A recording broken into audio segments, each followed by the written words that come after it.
Guys, this is Coach KP, and today I am here, and I thought it would be warmer than this, but it's chilly, and this is Assembly Row. What I'm going to talk to you today about, and it's kind of apt here because I almost felt like quitting and leaving to go home because it's wicked cold right now. So what I'm going to talk to you today about is what happens when the going gets tough, right?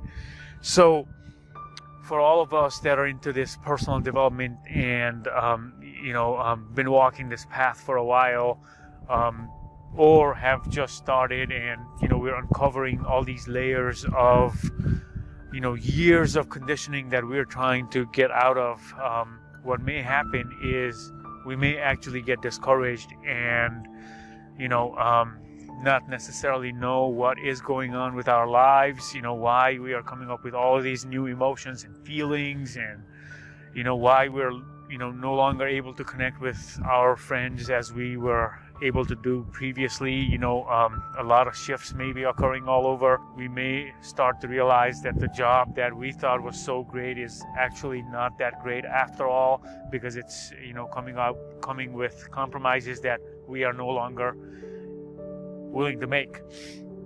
And a lot of these things, when they start to open up, it could be overwhelming for us, right? And the going does get tough every now and then, and it's a cycle. It ebbs and flows, and all of these things do happen to all of us. So what to do when things start to get tough, right? First of all, we acknowledge the fact that it is getting tough. I mean, in my journey, what I have experienced is, I lost a lot of my friends, people that I used to go out to the bar with, or, people that I, used to talk or bond over negativity with, people that haven't necessarily been willing to do the work for themselves. Like, a lot of that means social isolation for a little bit. And I felt isolated for a long time before I actually started meeting people that were doing some of the similar work that I'm doing, and we connected, and the bond gets deeper, and then at that point you start to see why you even stop connecting with the people that you're no longer friends with, because it's just that the resonance is just not there, and it's like dragging on this relationship to make something happen, and it never works like that. So we do face isolation, right? Social isolation. That may happen when the going gets tough.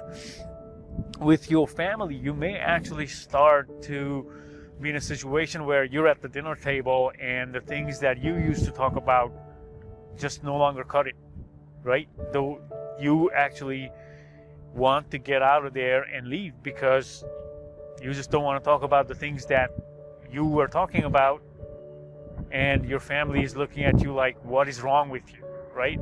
So the tribal associations that we have with the family now no longer is the driving force in these conversations. You want to talk about something else, something different, and they are not there yet, right? And they may get there because they see the change in you, and a lot of times you experience that. But in the beginning, when they are trying to relate to you the same way as you've always related, that becomes a pain point. So that could be another thing.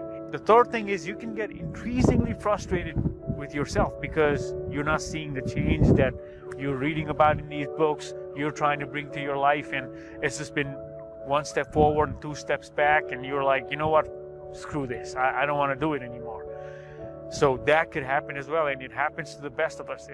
It still happens to me sometimes when I'm not watching out, and I've been walking on this path for, I would like to think, a while now, right? But it never, I mean, it does get easier, but it never happens all at the same time. So these days, what I say to myself is, I don't have to build Rome by tomorrow. Like, that's not something I have to do. So if the change is not happening at the pace that I want the change to happen, I'm okay with that. Okay? Doesn't I mean, not the greatest thing, but you are where you are at that given instance of time. And beating yourself up for not being there or not being there just doesn't work. So, you know what? Come to terms with it. So, 3 things I talked about. It's been real cold here today, and I think I'm gonna wrap up and go home. But those are the things that may happen to you in your personal development path. So stay with yourself, be kind to yourself, be kind to your family members. If that's what's going on, be cognizant of the fact that you let go of your friends or the toxic relationships that were no longer serving you for a reason. And just because you feel lonely at the time doesn't necessarily mean that you should go back to those relationships that you have let go for a reason, right? So just remember what you were thinking of when you let go of those relationships, and look for better relationships, better people to be around with, people that are supportive of your growth, people that love you for who you are, people that encourage you to be the best, but still hold space for you when you're unable to do so at that given instance. Okay, so that's all my message for today. Coach KP, peace.